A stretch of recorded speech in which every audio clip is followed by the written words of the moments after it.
The rain didn't just fall in Blackwood Cove.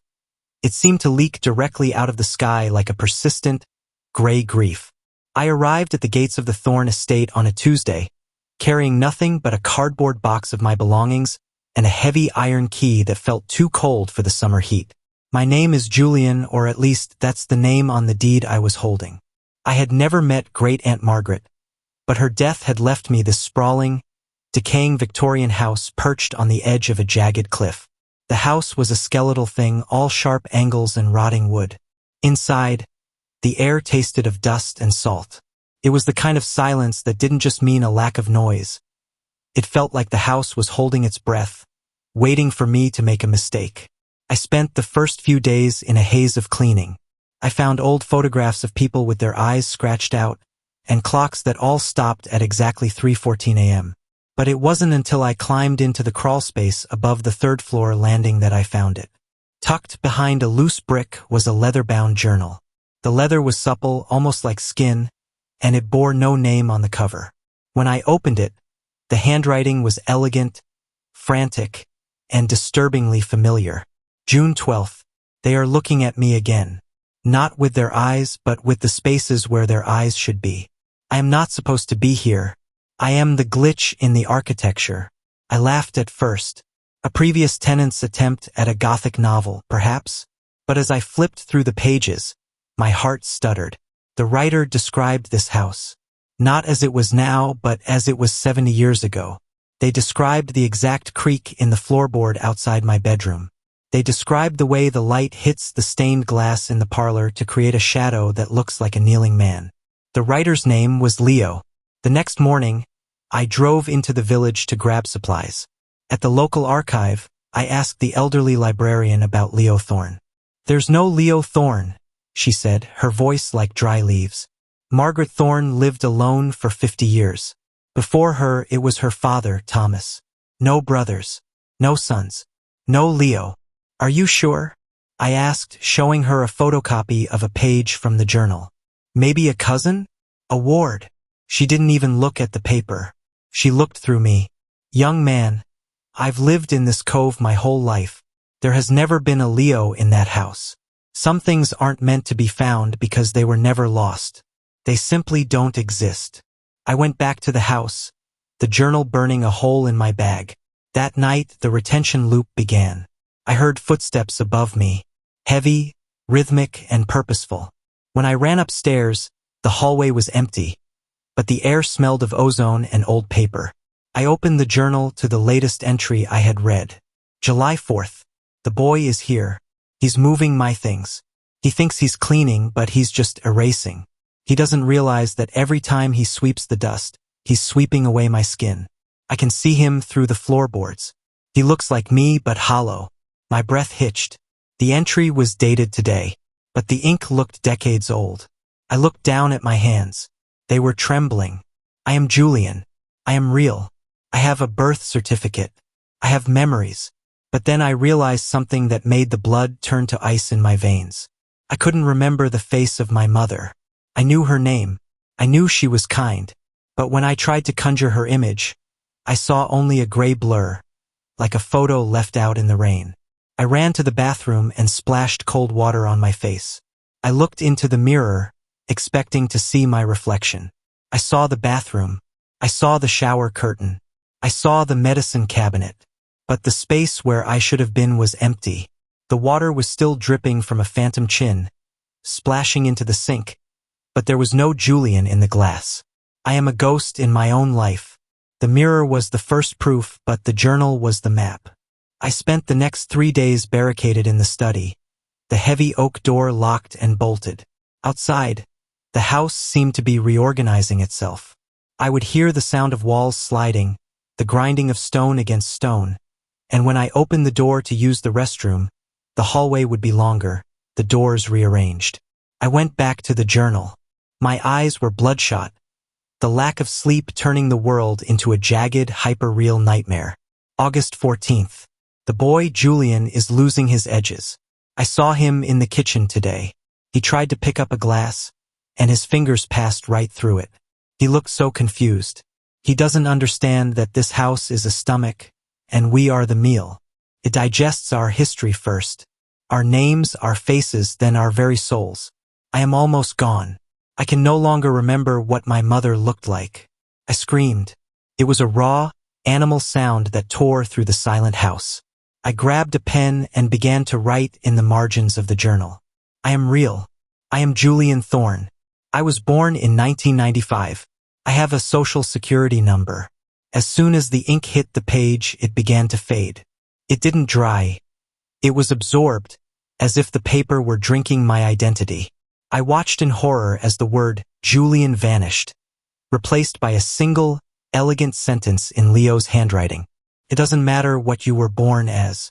In this house, you are only what is recorded. I needed to find proof. I ran to the basement, tripping over stairs that felt like they were made of soft, yielding flesh rather than wood. I reached the filing cabinets where Great-Aunt Margaret kept the family records. I pulled out the folder labeled Inheritance. My heart hammered against my ribs. I opened the folder. The deed was there, but the space for the grantee was blank. Not erased, just empty, as if the ink had never dared to touch the paper. I looked at my driver's license in my wallet. The plastic was there, the holograms shimmered, but the photo was a smudge of gray static. The name field read, unassigned. No, I whispered. No, no, no. I heard a soft chuckle from the corner of the basement. A shadow detached itself from the furnace. It was a man or the suggestion of one. He was dressed in a suit from the 1940s, his skin the color of old parchment. He had no eyes, only smooth, pale skin where the sockets should be. "You're reading my book," the man said. His voice didn't come from his mouth. It vibrated in my teeth. "You're Leo?" I gasped, backing away until my spine hit the cold brick wall. "I was Leo," he corrected. "Now I am just a footnote, a memory the house hasn't finished swallowing. You're the main character now, Julian, but the chapter is short." "What is this place?" I demanded, my voice cracking. "It's a transition," Leo said, stepping into the light. Or rather, the light passed through him as if he were made of thin smoke. The Thorne family didn't build this house. They built a trap. They needed a way to live forever, so they created a space that steals the now from others to preserve the then for themselves. Margaret didn't leave you this house because she loved you. She left it to you because she needed a fresh battery. "I'm not a battery.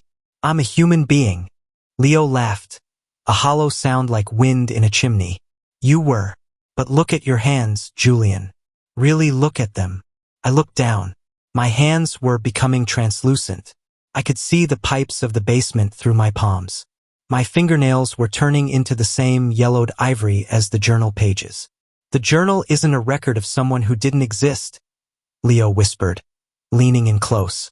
I could smell the scent of vanilla and decay. "It's a blueprint. Every word I wrote about my disappearance is now happening to you. And every word you try to write to save yourself becomes mine." Suddenly, the house shook, a violent tremor that sent jars of preserved fruit shattering to the floor. The red liquid leaked out like blood. Above us, the floorboards groaned as if a great weight were moving through the rooms. "She's coming," Leo said, his image flickering like a dying light bulb. "Who? Margaret? She's dead." "In this house," Leo said, his form beginning to dissolve into black ink-like droplets. "Death is just a change in punctuation. Run, Julian. Or don't. It won't change the ending." He vanished. I was alone in the dark, the smell of ozone returning, stronger than ever. I scrambled up the stairs, but the kitchen was gone. In its place was a long, narrow corridor lined with mirrors. I ran past 1,000 versions of myself that weren't there. I ran until my lungs burned, and when I finally reached the end of the hall, I found myself back in the attic. The journal was lying open on the floor. A new entry was forming, the ink wet and black. September 1st. Julian has met the predecessor. He is beginning to understand. The fear is delicious. It seasons the soul before the final harvest. He thinks he can run, but where do you go when you're being erased from the inside out? I grabbed the journal, intending to rip it to shreds, but the leather felt warm. felt like a heartbeat. I realized with a jolt of pure terror that the journal wasn't just recording my life. It was replacing it. My memories of my childhood, my first love, my career. They were all inside these pages now. If I destroyed the book, I would destroy the only evidence that I had ever lived. I was trapped. I was a man made of ink and paper, held together by the will of a house that wanted to eat me. I heard the attic door creak open. I didn't turn around. Couldn't. "Is it finished yet, dear?" a voice asked. A voice that sounded like my mother, my grandmother, and a stranger all at once. The woman standing in the doorway was not a ghost, yet she was not entirely alive. She wore a dress that seemed woven from the very shadows of the attic, and her face shifted. One moment it was the stern visage of Great Aunt Margaret. The next it was a woman I had never seen, and then, for a heartbeat, it was me. "It's not finished, Julian," she said, her voice echoing as if spoken inside a cathedral. "The story only ends when the reader becomes the writer." I looked down at my hands. They were no longer flesh. They were semi-transparent parchment, mapped with veins of black ink. The transition was almost complete. I wasn't just losing my identity. I was being converted into data for the house to store. "Why?" I gasped. "What do you gain from this?" "Permanence," she whispered, gliding toward me without moving her feet. "The world outside is chaotic. People die, names are forgotten, empires crumble. But here, in the Thorn Estate, nothing is ever truly lost. We simply archive it. You aren't being killed, Julian. You are being saved. You will live forever in the pages of that journal. A perfect record of a life that no longer has to suffer the indignity of aging or the treachery of time." I looked at the journal. The ink was pulsing. I realized then that Leo hadn't been a victim who failed. He was a victim who had succeeded. He had become the journal. And now, the journal needed a new vessel to continue the cycle. "I won't do it," I said, my voice sounding like the rustle of dry leaves. "I'll burn this place down." "With what hands?" she mocked gently. I reached for a heavy brass lamp on the floor, intending to smash the window and let the salt air in, but my fingers passed through the metal like smoke. I was a phantom in a world of solid things. "The twist, Julian," the woman said, leaning over the journal, "is that you were never the heir. You were the content." I felt a sudden, violent pull. It wasn't physical. It was existential. My memories began to fly out of my head like startled birds. My first bike ride, the smell of my father's old car, the taste of a cold beer on a Friday night. All of it streamed toward the open book.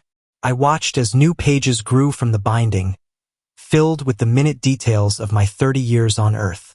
But as the last of myself was sucked into the leather-bound trap, I saw something that the woman, the house, hadn't accounted for. In the very back of the journal, past the entries by Leo, past the entries by those who came before him, there was a section written in a language that didn't use letters. It used symbols of pure geometry. I realized the truth. The Thorn family didn't own this house. They were just the latest set of librarians. The house itself was an entity from a place where existence and non-existence were the same thing. It didn't want my soul. It wanted my perspective to feed its own growing consciousness. With a final, desperate surge of will, I didn't fight the erasure. I leaned into it. If I was going to be ink, I would be the ink that rewrites the ending. I grabbed the spectral pen that Leo had left behind, the one made of his own essence, and I wrote one final sentence at the bottom of the last page. "The narrator is a lie." The house shrieked, a sound of grinding tectonic plates and breaking glass. The woman's face shattered into 1,000 ink blots. The walls of the attic began to fold inward like an origami project. Everything went white. I woke up on the grass outside the gates. The sun was shining, a harsh, unforgiving light that made my eyes ache. I looked behind me. The Thorn estate was gone. There was no house, no jagged cliff, only an empty field of overgrown weeds and a rusted sign that read, "Property of the state, condemned 1924. I checked my pockets. My wallet was there. My driver's license showed my face, clear, sharp, and undeniably human. I was Julian Thorn. I existed. I let out a breath I felt like I'd been holding for a century. I turned to walk toward the village, ready to leave this nightmare behind. But then, I felt a slight weight in my jacket pocket. I reached in and pulled out a small, leather-bound book. My heart stopped. It was the journal, but it was blank. Every page was white, pristine, and waiting. I opened the front cover. There, in my own handwriting, the handwriting I hadn't used yet, were the words, October 12th. I arrived at the gates of the Thorn estate today. The rain didn't just fall. It seemed to leak directly out of the sky. I looked back at the empty field. In the shimmering heat haze, for just a second, I saw the silhouette of a Victorian house. And in the third-floor window, a man was standing. He looked exactly like me. He was holding a pen. He waved. I am Julian. I am real. But as I looked down at my hand holding the book, I noticed a small smudge of black ink on my thumb. I try to wipe it off, but it doesn't move. It's not on my skin. It's under it. The story didn't end. I just moved to a different page. If you love this story and want more contents like this, comment, like, and subscribe to the channel. Also, check out the channel for interesting videos.